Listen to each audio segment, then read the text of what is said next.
magical time of year, and next to Santa, the Christmas tree brings that sparkle and magic to each of us. But what we got to figure out is, which is the right tree for you? Take a look.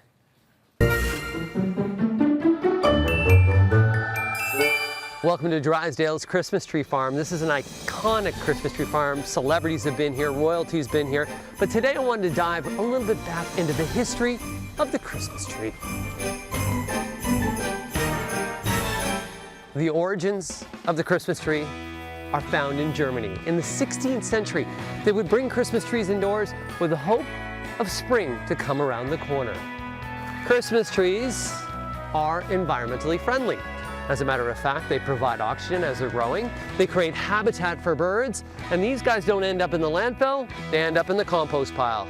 The first Christmas tree ornaments, well, they were just natural elements. They were sticks, they were twigs, they were just different things that they would find around just to decorate the good old Christmas tree. Fun historical fact, Guinness Book of World Records, as a matter of fact, this tree, a fir tree, about 30 feet. If you're wondering, the largest one ever on display, over 220 feet. It was a fir tree displayed in Seattle, Washington. That's one big tree. Who moved it? Christmas tree farms, great experience. You know, you always want to make sure you dress for the weather and, oh yeah, bring us all. And Christmas trees, they can last several weeks and even several months indoors if kept watered. But from the history of time, if your tree dries out, get rid of it. We always want to make sure you have a safe holiday. Frankie, he joins me in studio.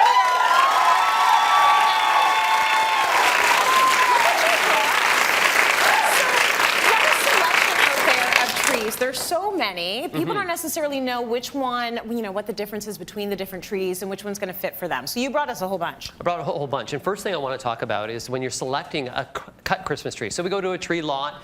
I used to sell them at my family garden center. I love that you've been working since you were in diapers. Oh, yeah. I love that about you. I am a product of child labor.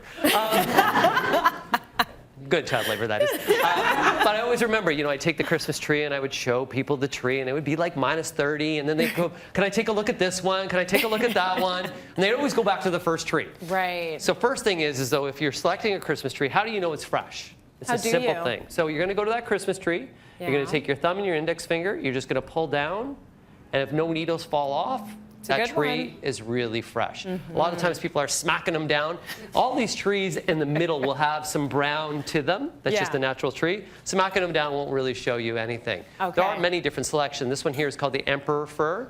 It's a nice full fat tree. So you'll find sometimes people, their preference is they want that chunky tree. Yes. And then there's others that, based on the room, they want more of a narrow tree. And this is the Douglas fir. I like a fat tree. Oh, you like it? I like a fat, like I want it to be like it's more round than tall. Like I like that. What's neat about when you have a thicker tree, look at how thick this tree is as well. Yeah. We don't need as many ornaments because we're not really hiding things. So this here is so full. We put some lights on it, a little bit of ribbon, couple ornaments, boom, you're done. You're done. Beautiful. You're good. This here is the Douglas fir, which is a little bit, you can see the bluey green that's there. Very nice color. Really good needle retention. So this is one of the Cadillacs of Christmas trees that are out there.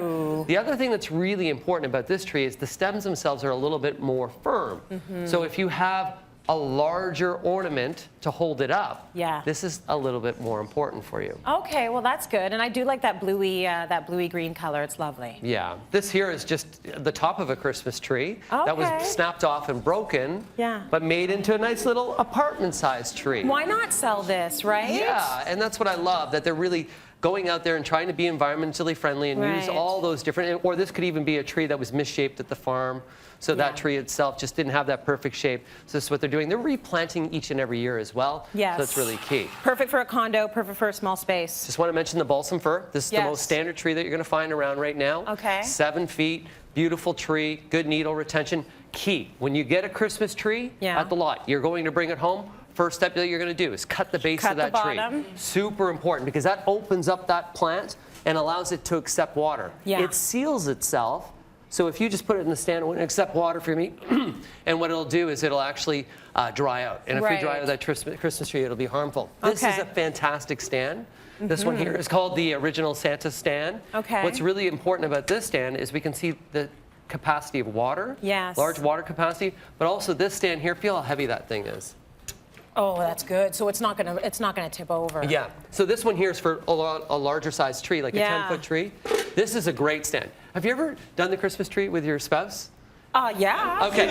Okay. For sure. We've had lots of fights over that. Let's pretend that we're married right now. Let's pretend we're married. Okay. Okay. So I'm gonna go, honey, Tracy. It's crooked. It's crooked. You got to get it straight. Oh, and you know, and a lot of the times you're down at the base trying to work that out, right? Right. And you're sweating, and someone's yelling at you. And you're like, it is straight! Looks straight to me! This here is on a swivel stand. So and by what's being in on there? a swivel stand, it'll just click into place. You can move it. It's really, you can. So you never need to take it out. You just swivel it around until it's in the right place, and then it sticks. It sticks. And then your marriage stays together. It's so important. That's what we're looking for, Yeah, right? So now we talk about, a lot of the times people that are environmentally friendly want to put in a potted Christmas tree. This is a white pine, this is a white spruce, this is a dwarf Alberta I like spruce. this one.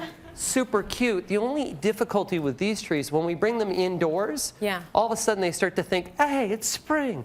So they start flushing out, they start growing, and then after Christmas you want to put it back outdoors. Well, that can be really harmful if it's cold. Okay. So a lot of the times failure is quite high on these, meaning that they could die. Okay. What I really like is the Norfolk Island pine. That's lovely. This is from the South Pacific. It's a tropical plant that can stay indoors all year round. And at Christmas time, all you do is you just put a little bit of some white lights on it, nice little battery-operated lights, great for the apartment, good air purifier, super easy. We don't have to worry about the harm.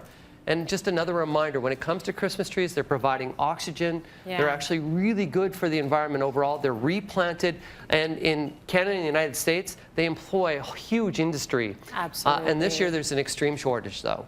So the reason why we have a shortage of Christmas trees is because of the forest fires that have happened right across. So this year you may find a little fewer Christmas trees out there, and the prices could be a little higher. Right. Okay, so interesting. If you can get a real tree, if that's your thing, absolutely do it, because you're supporting a really good industry. One thing I always thought about the potted Christmas trees is that maybe they're just there's not enough room in these pots. Is that true, or it's not about that? It's just about the fact that they don't want the heat inside. They go through they get out of dormancy. So there's enough room that's there. There's enough room? They're quite heavy. Yeah. So if you I know. I tried to move that thing before the show. That's the reason why you're not really going to get that big of a potted tree for inside your home, because that root ball would be so heavy that you need a forklift to bring it in, and then your floor would crack down. And Christmas wouldn't end up well. Sounds like a fun Christmas. Yeah. So if you want to do a little potted tree, that's really good. But the Norfolk Island pine's a beautiful option for you. Very cool. Okay, now that we've selected the perfect tree, it's time to get your tree trending. Take a look at this. Welcome to Christmas and welcome to Garden Gallery in Barrie, Ontario, my family business where we love Christmas. And today I'm going to show you 3 great Christmas tree trends. My first trend is elegance. We call this tree winter steel. And if you take a look, we've used some really dark, almost ruby reds. We've also put some large pieces in here as well as that nice red candle arbor. And then just the accents of silver all the way through, including even some of the faux silver roses as well. Combining these all together creates that elegant, rich look, and people are loving it. The next tree, the next trend, it's called Frosted Christmas Morning, and you can see it is indeed a frosted tree, and really that's the theme of this whole tree, is you can see the frosted holly that we have here, the whole feeling of ice overall. You can see the frosted balls that we have, even the berries that we have here with a little bit of ice. Together, looks beautiful, gives you that chilly feel, but it will also make you feel warm on a cold winter's day. Another trend is just trying to be a little bit different and at the same time traditional. We all know that rustic has always been kind of traditional when it comes to Christmas trees, but taking some of the birch, these stems of birch, and put them inside the tree and then hanging off little bird houses on there is a really great thing. We call the tree Comfort and Joy because really it has the comfort of natural elements with some blues all tied together to make Christmas feel great. But at the end of the day, when it comes to Christmas tree trends, do what you like, do what your family likes, and just make it feel good. You can never really fail.